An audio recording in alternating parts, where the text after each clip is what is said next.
ओम भगवते वासुदेवाय नमः। Welcome back my channel. दोस्तों, आज मैं गीता का महात्म्य अध्याय 2 बताने वाला हूँ।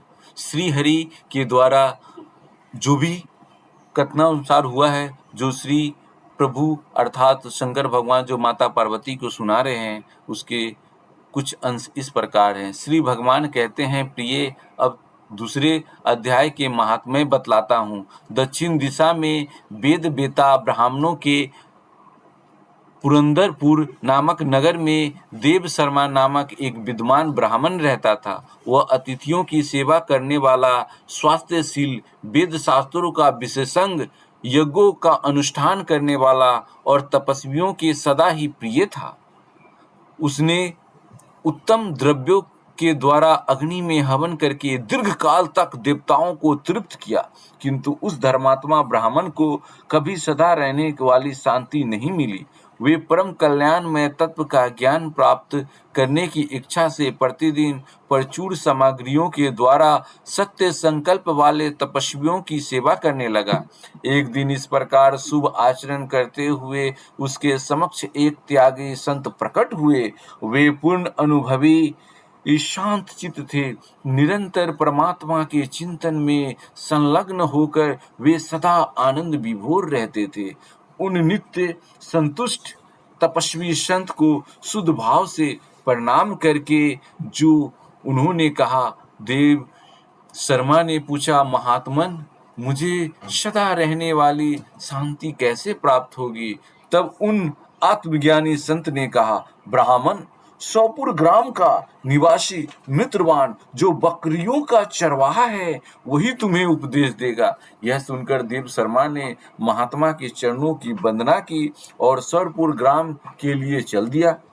समृद्धशाली सोपुर ग्राम में पहुंचकर उसने उत्तर भाग में एक विशाल वन देखा। उसी वन में नदी के किनारे एक शिला पर मित्रवान बैठा था। उसके नेत्र आनंद से निश्चल हो रहे थे। वह अपलक दृष्टि से देख रहा था।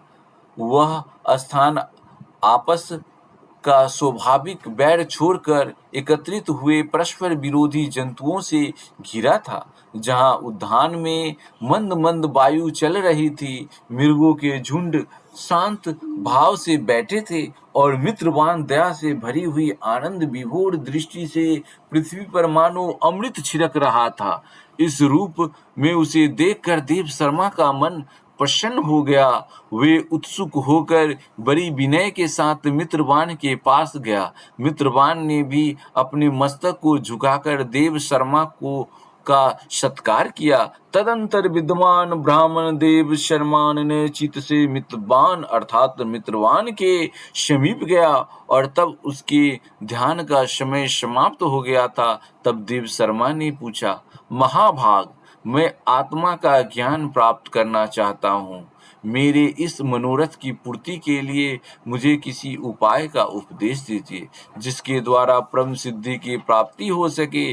देव शर्मा की बात सुनकर एक क्षण तक कुछ विचार करने के बाद मित्रवत ने कहा, महानुभाव, एक समय की बात है, मैं वन के भीतर बकरियों की रक्षा कर रहा था। इतने में ही एक भयंकर बाघ पर मेरी दृष्टि पड़ी, जो मानो सबको खा लेना चाहता था। मैं मृत्यु से डरता था, इसलिए बाघ को आते देख बकरियों के झुंड को आगे करके वहां से भाग चला।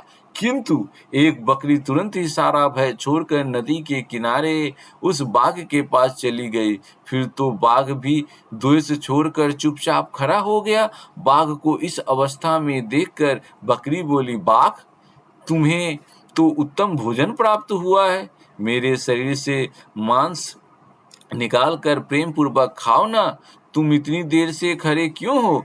तुम्हारे मन में मुझे खाने का विचार क्यों नहीं हो रहा है? बाघ बोला, बकरी, इस स्थान पर आते ही मेरे मन से द्वेष का भाव निकल गया। भूख प्यास भी मिट गई, इसलिए पास आने पर भी अब मैं तुझे खाना नहीं चाहता। तब बकरी बोली, न जाने मैं कैसे निर्भय हो गई हूँ। यदि तुम जानते हो तो बताओ, इसका क्या कारण हो सकता है? बाघ ने कहा, मैं भी नहीं जानता। वहीं सामने एक वृक्ष की शाखा पर एक बंदर था। चलो सामने उस वृक्ष पर बैठे बंदर से पूछते हैं। ऐसा निश्चय करके वे दोनों वहां से चल दिए। उन दोनों के स्वभाव में एक विचित्र परिवर्तन देखकर मैं बहुत विस्मय में पड़ गया। इतने में उन्होंने उस बंदर से प्रश्न किया। उनके पूछने पर बानर राज ने कहा, श्रीमान सुनो, इस विषय में मैं तुम्हें प्राचीन कथा सुनाता हूँ। यह सामने वन के भीतर जो बहुत बड़ा मंदिर है, उसकी ओर देखो। इसमें ब्रह्मा जी की का स्थापित किया हुआ एक शिवलिंग है। पूर्व काल में यह सुकर्मा नामक एक बुद्धिमान ब्राह्मण रहते थे, जो तपस्या में संलग्न होकर इस मंदिर में उपासना करते थे। वे वन में से फूलों का संग्रह कर लाते और नदी के जल से पूजनीय भगवान शंकर को स्नान कराकर उन्हीं से उनकी पूजा किया करते थे। इस प्रकार आराधना का कार्य करते हुए सुकर्मा यहाँ निवास करते थे। बहुत समय के बाद उनके समीप किसी अतिथि महात्मा का आगमन हुआ। भोजन के लिए फल लाकर अतिथि महात्मा को अर्पण करने के बाद सुकर्मा ने कहा, महात्मा, मैं केवल तत्व ज्ञान की इच्छा से भगवान शंकर की आराधना करता हूँ।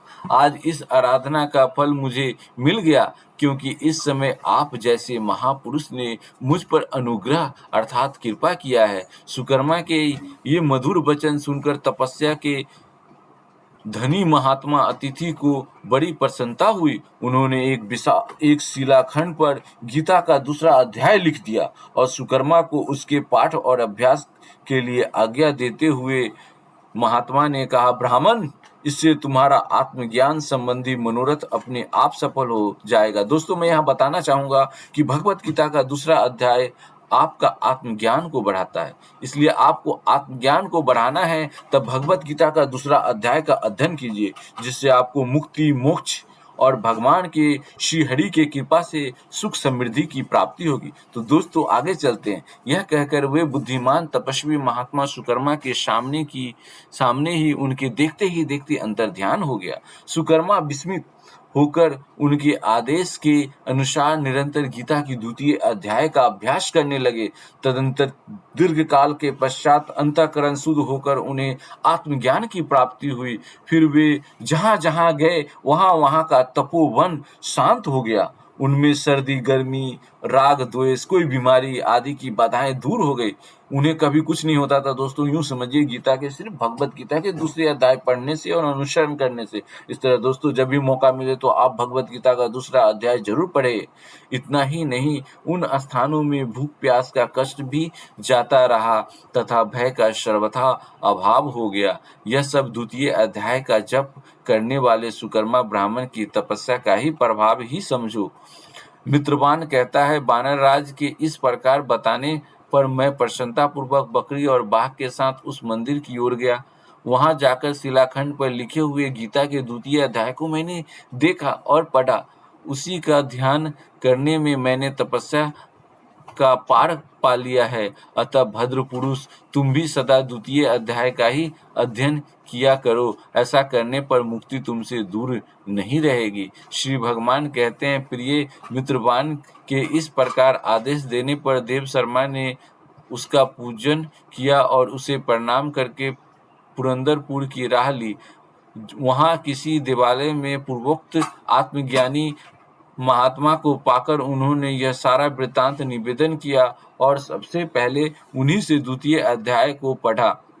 उनसे उपदेश पाकर शुद्ध अंतःकरण वाले देव शर्मा प्रतिदिन बड़ी श्रद्धा के साथ द्वितीय अध्याय का अध्ययन करके ब्रह्म ज्ञान में लीन होकर परम पद को प्राप्त हुआ। तो इसलिए दोस्तों, आपको जब भी मौका मिले भगवत गीता का दूसरा अध्याय पढ़ के आत्मज्ञान और ब्रह्म ज्ञान को बढ़ाइए। दोस्तों, अगर भगवत गीता पढ़ नहीं सकते तो इसे सुनने की चेष्टा करें और भगवत गीता पढ़ने के बाद भगवत महात्म्य जरूर पढ़े, जिससे आपको ज्ञान की प्राप्ति होगी। और मेरा सिर्फ एक ही उद्देश्य है कि हर घर में भगवत गीता हो, हर लोग भगवत गीता को पढ़े। और यह भगवत गीता किसी जाति धर्म से बंधा हुआ नहीं है। भगवत गीता को कोई भी पढ़ सकता है। यह मनुष्य यों के लिए है, ये उन मनुष्यों के लिए है जो अपने आप को ईश्वर को समर्पित करते हैं, जो निरंकार ब्रह्म को समर्पित करते हैं। सिर्फ समझ की वो है, जो जैसा समझता है वैसा ही पढ़ता है, वैसा ही करता है। तो बोलो ओम हरि ओम तत्सत, हरि ओम तत्सत, ओम तत्सत।